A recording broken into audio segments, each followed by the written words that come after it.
Hello नमस्कार दोस्तों, स्वागत है आपका आज के मुख्य समाचारों में। दोस्तों यहां पर आपको देखने को मिलेंगी सुबह से लेकर शाम तक की तमाम बड़ी खबरें, मुख्य समाचार, ब्रेकिंग न्यूज अपडेट्स के रूप में। तो दोस्तों आप सभी लोगों से रिक्वेस्ट है इस वीडियो को ज्यादा से ज्यादा लाइक और शेयर करें। तो दोस्तों सीधे चलते हैं आज की पहली बड़ी खबर की ओर। अनलॉक 5 सिनेमाघरों के लिए नए दिशा निर्देश जारी, शो के दौरान 3 बार दिखाना होगा यह संदेश। जी हां दोस्तों, गृह मंत्रालय के आदेश पर देश भर के सिनेमाघर मल्टीप्लेक्स 15 अक्टूबर से खुलने जा रहे हैं। सूचना और प्रसारण मंत्रालय ने सिनेमाघरों के लिए नए दिशा निर्देश जारी कर दिए हैं। इन दिशा निर्देशों में सिनेमाघर संचालकों को फिल्म शुरू होने, इंटरवल और फिल्म खत्म होने पर इस महामारी के प्रति जागरूकता से जुड़ी शॉर्ट फिल्म या संदेश प्रसारित करना अनिवार्य होगा। फिलहाल दोस्तों सिनेमाघरों को 50% दर्शक क्षमता के साथ खोलने की मंजूरी दे दी गई है। सूचना एवं प्रसारण मंत्री प्रकाश जावड़ेकर ने नए दिशा निर्देशों के बारे में आज मीडिया को अवगत कराया। उन्होंने कहा कि स्वास्थ्य मंत्रालय के निर्देश पर सिनेमाघरों के लिए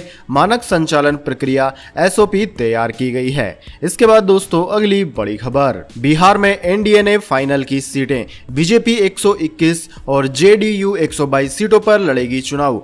जी हां दोस्तों, बिहार चुनाव को लेकर मंगलवार को राष्ट्रीय जनतांत्रिक गठबंधन के घटक दलों के बीच सीट बंटवारे की घोषणा कर दी गई। बिहार के मुख्यमंत्री नीतीश कुमार ने इसकी घोषणा करते हुए कहा कि राजग में शामिल भाजपा के हिस्से में 121 सीटें जबकि जदयू के हिस्से में 122 सीटें आई है।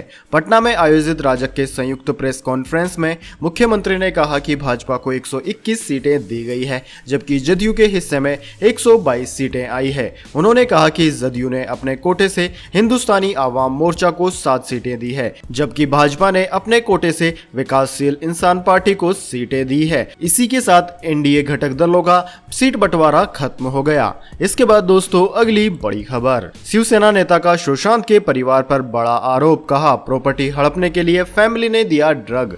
जी हां दोस्तों, बॉलीवुड अभिनेता सुशांत सिंह राजपूत के मामले में राजनीति खत्म होने का नाम नहीं ले रही है। अब शिवसेना के नेता प्रताप सरनाइक ने अभिनेता के परिवार पर बड़ा आरोप लगाया है और कहा है कि सुशांत की फैमिली द्वारा प्रॉपर्टी हड़पने के लिए ड्रग दिया जा रहा था। प्रताप सरनाइक ने आरोप लगाया कि सुशांत की बहन और परिवार के कुछ सदस्यों ने दिल्ली के एक डॉक्टर के जरिए फेक प्रिस्क्रिप्शन बनाया था। उन्होंने कहा कि सुशांत को बोगस दवाइयां और ड्रग दिए जा रहे थे। उनके परिवार के सदस्य सुशांत की प्रॉपर्टी हड़पने के लिए ऐसा करते थे। इसके बाद दोस्तों अगली बड़ी खबर, इंडियन रेलवे ने बदला बड़ा नियम, अब इतने मिनट पहले जारी होगा ट्रेन टिकट रिजर्वेशन चार्ट। जी हां दोस्तों, इंडियन रेलवे ने यात्रियों की सुविधाओं को ध्यान में रखते हुए रिजर्वेशन रूल्स में बड़ा बदलाव किया है। रेलवे के मुताबिक अब ट्रेन स्टेशन से छूटने से 30 मिनट पहले दूसरा आरक्षण चार्ट भी जारी कर दिया जाएगा। अभी जोनल रेलवे से आए आग्रह के आधार पर भारतीय रेलवे ने यह कदम उठाया है। दोस्तों इस बदलाव के पीछे मकसद है कि पहले रिजर्वेशन चार्ट के आधार पर खाली सीटों के लिए ऑनलाइन और पीआरएस काउंटरों पर टिकटों की बुकिंग की जा सके। आपकी जानकारी के लिए बता दें, इस महामारी को देखते हुए रेलवे ने ट्रेन खुलने से 2 घंटे पहले दूसरा आरक्षण चार्ट जारी करने का अस्थायी निर्णय लिया था। रेलवे पहला आरक्षण चार्ट ट्रेन खुलने के 4 घंटे पहले जारी करता है। इसके बाद दोस्तों अगली बड़ी खबर, मुश्किल दौर में भी इस बैंक ने बढ़ाई सैलरी, त्योहार से पहले कर्मचारियों को 12% तक दिया हाइक। जी हां दोस्तों, इस महामारी के प्रकोप के कारण बने आर्थिक संकट के हालातों के बीच ज्यादातर कंपनियां अपने कारोबार को बनाए रखने के लिए या तो कर्मचारियों की छटनी कर रही है या फिर खर्च कम कर रही है या फिर उनके वेतन में कटौती कर रही है। वहीं दोस्तों इस महामारी के दौरान लाखों लोग अपनी नौकरी भी खो चुके हैं। वहीं देश के करोड़ों लोगों का रोजगार ठप हो गया है। इसी बीच देश के सबसे बड़े निजी कर्जदाता बैंक एक्सिस बैंक ने अपने 76,000 कर्मचारियों के वेतन में बढ़ोतरी करने का फैसला लिया है। यही नहीं, बैंक उन्हें बोनस भी दे रहा है। दोस्तों एक्सिस बैंक लिमिटेड प्रदर्शन के आधार पर अपने कर्मचारियों के वेतन में 4 से 12% तक की बढ़ोतरी कर रहा है। वेतन वृद्धि का यह फैसला 1 अक्टूबर 2020 से लागू हो गया है। इसके बाद दोस्तों अगली बड़ी खबर, जॉनसन्स बेबी पाउडर में कैंसर के तत्व पाए जाने के मामले में कंपनी को लगा तगड़ा झटका। जी हां दोस्तों, Johnson's and Johnson's baby powder में कैंसर के तत्व होने के मामले में कंपनी के खिलाफ कई केस दर्ज हो चुके हैं। अब इन केस का निपटारा करने के लिए जॉनसन्स एंड जॉनसन्स ने बड़ी रकम अदा करने का फैसला लिया है। Johnson and Johnson's baby powder में कैंसर के तत्व होने के मामले में दर्ज 1000 केसों के निपटारे में 10 करोड़ रुपए से अधिक हर्जाना भरना भरना होगा। डेली मेल में छपी एक खबर के अनुसार इस मामले में कंपनी पर अब तक लगभग 19,000 से अधिक मुकदमे दर्ज हो चुके हैं। इसके बाद दोस्तों अगली बड़ी खबर, WHO ने बताया अभी कितने महीने और रहेगा इस महामारी का प्रकोप। जी हाँ दोस्तों, विश्व स्वास्थ्य संगठन यानी कि वर्ल्ड हेल्थ ऑर्गेनाइजेशन WHO ने कहा है कि दुनिया भर में हर 10 में से एक व्यक्ति इस संक्रमित बीमारी से संक्रमित हो सकता है। WHO के शीर्ष अधिकारियों ने कहा है कि अनुमान के मुताबिक दुनिया की जनसंख्या का बड़ा हिस्सा जोखिम में है। विशेषज्ञ लंबे समय से कह रहे हैं कि इस महामारी वायरस के मामलों की वास्तविक संख्या आंकड़ों से काफी अधिक हो सकती है। जिनेवा स्थित मुख्यालय में महामारी पर काबू पाए जाने के लिए हो रही बैठक में WHO के हेल्थ इमरजेंसी प्रोग्राम के कार्यकारी निदेशक माइक रेयान ने कहा कि अभी आगामी 10 महीने और यह संकट खत्म होने का कोई संकेत नहीं है। कई देशों में इस महामारी वायरस पर नियंत्रण के लिए लगाए गए प्रतिबंधों में ढील के बाद सेकेंड वेव आ रही है, इसमें संख्या बढ़ रही है। इसके बाद दोस्तों अगली बड़ी खबर, त्योहारों के लिए सरकार की नई गाइडलाइन, मूर्तियों को छूने की है मनाही, सामूहिक गाने बजाने पर है रोक। जी हां दोस्तों, केंद्रीय स्वास्थ्य मंत्रालय ने इस महामारी के मद्देनजर त्योहारों के मौसम में एहतियात के लिए नई गाइडलाइन जारी की है। नई गाइडलाइंस के तहत कंटेनमेंट जोन के भीतर किसी भी तरह के त्योहारी कार्यक्रम नहीं आयोजित किए जाएंगे। साथ ही पूजा, मेले, रैलियां, प्रदर्शनी, सांस्कृतिक कार्यक्रम को लेकर भी विशेष निर्देश दिए गए हैं। दरअसल दोस्तों जल्द ही नवरात्रा शुरू होने वाली है और इस दौरान देश भर में पंडाल लगाए जाते हैं। इसके अलावा भी कई तरह के मेले और कार्यक्रम आयोजित किए जाते हैं। गाइडलाइंस के मुताबिक धार्मिक कार्यक्रमों के लिए पूरी प्लानिंग करनी होगी। भीड़ भाड़ और सोशल डिस्टेंसिंग का ख्याल रखना होगा। फिजिकल डिस्टेंसिंग के लिए जमीन पर निशान लगाने पड़ेंगे जिनके बीच की दूरी 6 फीट रखनी होगी। कार्यक्रम के व्यवस्थापकों को सैनिटाइजर और थर्मल गन की पर्याप्त उपलब्धता सुनिश्चित करनी होगी। साथ ही जिस जगह पर कार्यक्रम किया जाएगा वहां CCTV कैमरों की अनिवार्यता होगी जिससे सोशल डिस्टेंसिंग के नियमों का पालन किया जा सके। इसके बाद दोस्तों अब जान लेते हैं पूरी दुनिया और भारत में इस महामारी की क्या है स्थिति। तो सबसे पहले बात कर लेते हैं भारत की। तो भारत में अब तक इस महामारी के मामले लगभग 67 लाख से ज्यादा हो गए हैं, जिनमें मौतों का आंकड़ा 1,03,000 को पार कर गया है। दोस्तों भारत पूरी दुनिया में कुल संक्रमितों के मामले में दूसरे नंबर पर है। वहीं दोस्तों भारत में महाराष्ट्र सबसे ज्यादा प्रभावित राज्य है। केवल महाराष्ट्र में ही 14,50,000 से ज्यादा संक्रमित अब तक सामने आ चुके हैं। वहीं इसके बाद में आंध्र प्रदेश, कर्नाटक, तमिलनाडु, उत्तर प्रदेश, दिल्ली, वेस्ट बंगाल, उड़ीसा, केरला, तेलंगाना, बिहार, असम, राजस्थान, गुजरात आदि राज्यों का नाम आता है। दोस्तों इन तमाम राज्यों में 1 लाख से कहीं ज्यादा संक्रमित हैं। इसके बाद दोस्तों बात कर लेते हैं पूरी दुनिया की, लेकिन उससे पहले मेरी आपसे एक छोटी सी रिक्वेस्ट है। अगर दोस्तों आपको अभी तक हमारी न्यूज़ पसंद आई है तो इसे छोटा सा लाइक ज़रूर दे दें, और अगर आपको पसंद नहीं आई है तो बेशक आप डिसलाइक भी कर सकते हैं, लेकिन दोस्तों लाइक और डिसलाइक ज़रूर कीजिए क्योंकि दोस्तों यही हमारी मेहनत का फल होता है और इसी से पता चलता है कि आपको हमारी वीडियो पसंद आई है या नहीं। तो दोस्तों पूरी दुनिया की बात की जाए तो पूरी दुनिया में इस वक्त तक इस महामारी के आंकड़े 3,55,00,000 को पार कर गए हैं, जबकि मौतों के आंकड़े 10,44,000 को पार कर गए हैं। पूरी दुनिया में अमेरिका सबसे ज्यादा प्रभावित देश है, जहां पर लगभग 75 लाख के करीब संक्रमित मरीज हो चुके हैं, जहां पर मौतों का आंकड़ा 2,10,000 को भी पार कर गया है। दूसरा नंबर भारत का है, जबकि तीसरा नंबर ब्राजील का है। दोस्तों ब्राजील में भी लगभग 50 लाख संक्रमित हैं। इन तीनों देशों के बाद में Russia, Colombia, Peru, Spain, Argentina, Mexico, South Africa, France, Chile, Iran आदि देशों का नाम आता है। इसके बाद दोस्तों रुक पड़ते हैं अगली बड़ी खबर का। SBI दे रहा है 1 लाख रुपए महीना कमाने का मौका, करना होगा छोटा सा काम। जी हाँ दोस्तों, अगर आपके पास PhD यानी कि डायरेक्टरेट की डिग्री है तो आप SBI बैंक के ऑफर का लाभ उठा सकते हैं। दरअसल दोस्तों स्टेट बैंक ऑफ इंडिया ने PhD कर चुके भारतीय नागरिकों के डॉक्टरल रिसर्च फेलोशिप के आवेदन मांगे हैं। बैंक की ओर से ऑनलाइन आवेदन 18 सितंबर से मांगे गए थे, जो अब भी जारी है। हालांकि अब इनके ऑनलाइन रजिस्ट्रेशन के लिए महज 2 दिन का समय और बाकी है। दोस्तों फेलोशिप में चुने जाने के बाद बैंक द्वारा हर स्कॉलर को स्टाइपेंड के रूप में हर माह 1 लाख रुपए मिलेंगे। इसके लिए बैंक की तरफ से 2 साल का कॉन्ट्रैक्ट किया जाएगा। यदि आप भी इस फेलोशिप का फायदा उठाना चाहते हैं तो अब आपके पास मात्र 2 दिन का समय बचा है। यदि आप बैंक के इस ऑफर का लाभ उठाना चाहते हैं तो 8 अक्टूबर तक अपना ऑनलाइन आवेदन जमा कर दें। इसके बाद दोस्तों अगली बड़ी खबर, ब्लैक होल के रहस्य से पर्दा उठाने वाले वैज्ञानिकों को मिला भौतिकी का नोबेल पुरस्कार। जी हां दोस्तों, स्वीडन की रॉयल विज्ञान अकादमी ने इस साल के लिए फिजिक्स के क्षेत्र में नोबेल पुरस्कारों की घोषणा कर दी है। इस साल भौतिक विज्ञान का नोबेल पुरस्कार रोजर पेनरा, राइनहार्ड गेंजेल और आंद्रे गेज को दिया जाएगा। तीनों वैज्ञानिकों की खोज अंतरिक्ष में मौजूद ब्लैक होल से जुड़ी है। इसके बाद दोस्तों अगली बड़ी खबर, 36 वर्षीय दलित एमएलए ने 19 साल की ब्राह्मण लड़की से रचाई शादी, मच गया बवाल। जी हां दोस्तों, तमिलनाडु की सत्ताधारी पार्टी AIADMK के दलित विधायक ए प्रभु ने अपनी 19 साल की ब्राह्मण प्रेमिका से शादी कर ली, लेकिन इस दौरान खूब हंगामा हुआ और लड़की के पुजारी पिता ने अपने ऊपर पेट्रोल डालकर आत्मदाह की कोशिश की, जिसे पुलिस ने रोक लिया। पुजारी ने आरोप लगाया कि दलित एमएलए ने उनकी बेटी को 4 साल से फंसा रखा है, जब वो नाबालिग थी। इंडियन एक्सप्रेस की खबर के मुताबिक सोमवार को कलाकुरिची विधानसभा क्षेत्र के AIADMK के विधायक ए प्रभु ने अपने आवास पर प्रेमिका के साथ शादी कर ली। इस शादी का विरोध प्रेमिका के पिता ने भी किया।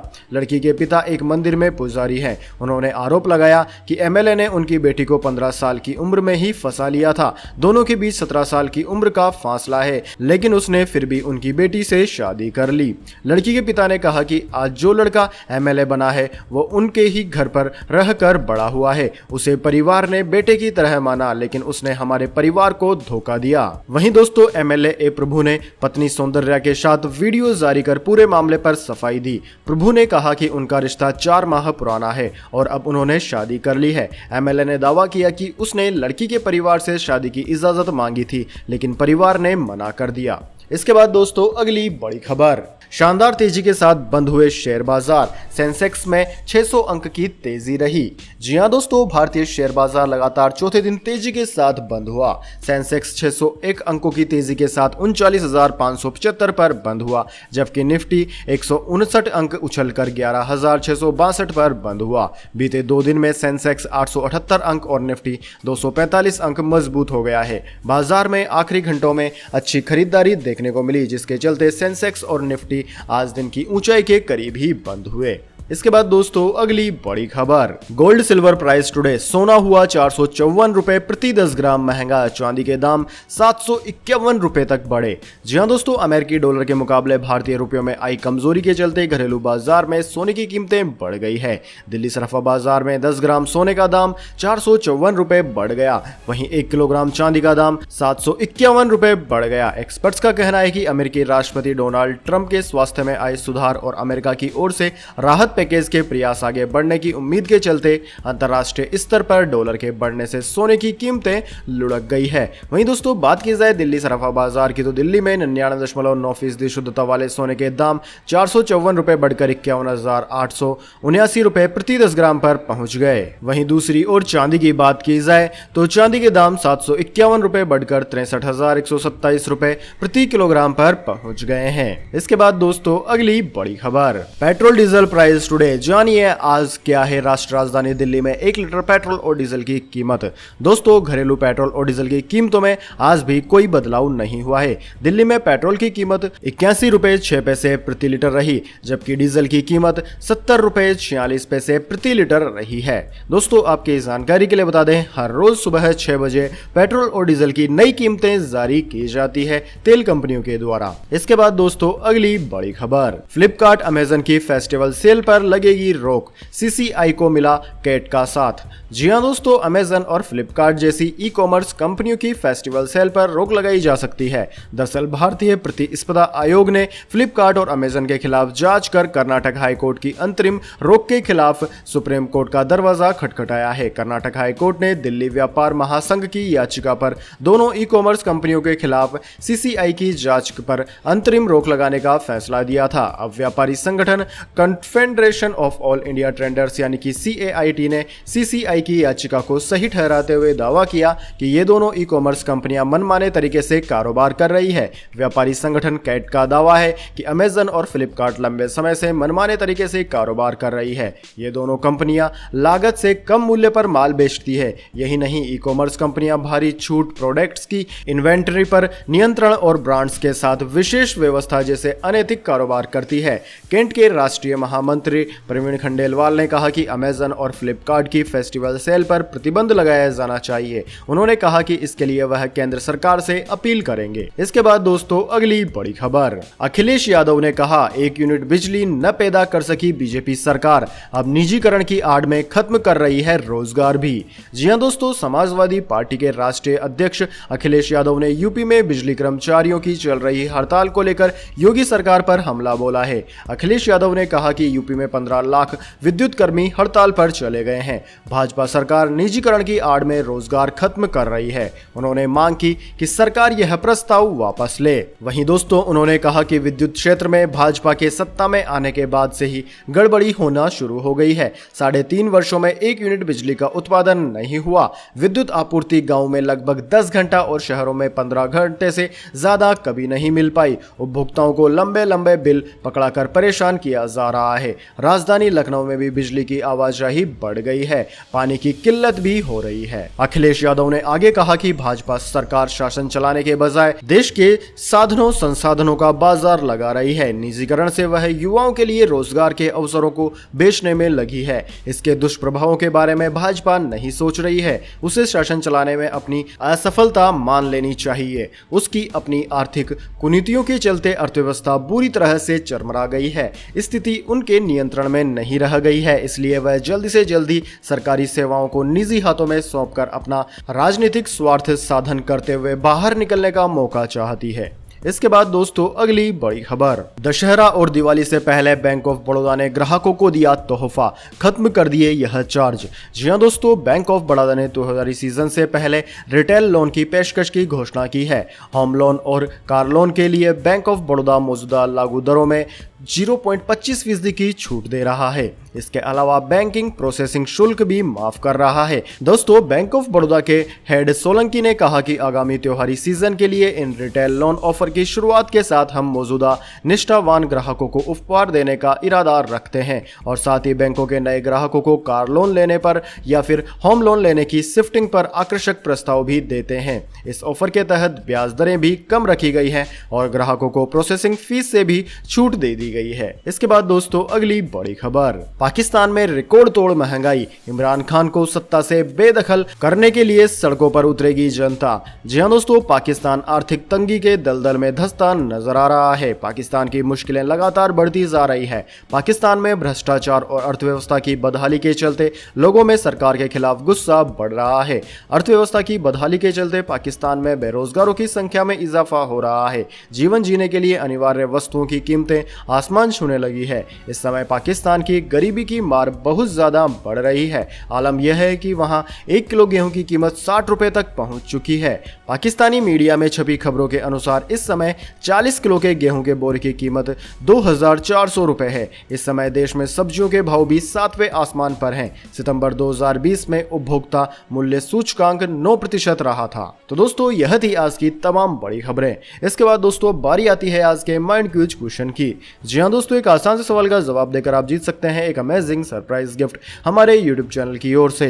तो दोस्तों आज का सवाल आपकी स्क्रीन पर आ चुका है। दोस्तों आपको बताना है भगवान राम के पिता का नाम क्या है। जी हां दोस्तों, अगर आप जानते हैं भगवान राम के पिता का नाम तो जल्दी से कमेंट बॉक्स में लिख दीजिए। अगर दोस्तों आपका जवाब होता है एकदम सही और आप चुन ले जाते हैं लक्की विजेता के रूप में, तो आपको मिल सकता है एक अमेजिंग सरप्राइज गिफ्ट हमारे यूट्यूब चैनल की ओर से। तो दोस्तों जल्दी से अपना उत्तर कमेंट बॉक्स में लिख दीजिए, वीडियो को लाइक कर लीजिए और चैनल को सब्सक्राइब करके बेल आइकन भी दबा लीजिए। धन्यवाद। वंदे मातरम। जय हिंद, जय भारत।